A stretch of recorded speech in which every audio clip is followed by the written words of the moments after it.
Boom. What's up, guys? So I just finished working out, and I'm eating a ton of rice. I'm eating like 3.5 cups of rice, and I'll have another meal later with another 3.5 cups of rice. And what I want you guys to be aware of is there's no reason to be afraid of carbohydrates. They're not the enemy. They're not bad. You need carbohydrates. Anybody who is a zealot that is trying to tell you that carbohydrates are bad or fats are bad or any certain macronutrient is not for you, they're an idiot.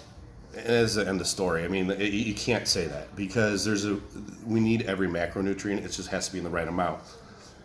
And I look at people's DNA, and I look at genetics, and I look at what people can process. So, for one, we need insulin because it's going to increase our leptin levels, which tells our body it's okay to release fat. Insulin, when you spike insulin, it drives nutrients. And if you're working out, which everybody should be, it's going to help you recover. So there's a need for it. It just has to be in the right amount that you're not using excess. And, let's go over the genetic component of it. Let's say you're not a good carbohydrate metabolizer. Doesn't mean you should cut it out. We just have to limit it and improve your body's ability to utilize carbohydrates, which is actually possible.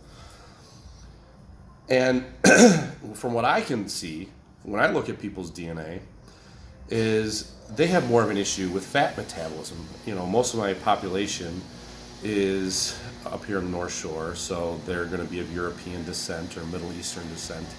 And when I look at them, I'm seeing more problems with fat metabolism. And so if you're not metabolizing your fats, that goes down this pathway, and we end up with more ammonia or more, which if your body can't get rid of ammonia, that's very toxic. But it also could end up making more nitrites. So there's a lot of things going on that could be happening if you're not metabolizing those fats well, and that's more of the issue I see with, people with my type of genetics or anybody from of European descent. So, the right thing to do is look at your DNA and put together the plan that's right for you if you care enough, and not to be afraid of carbohydrates and having them at the right times. It makes a big difference.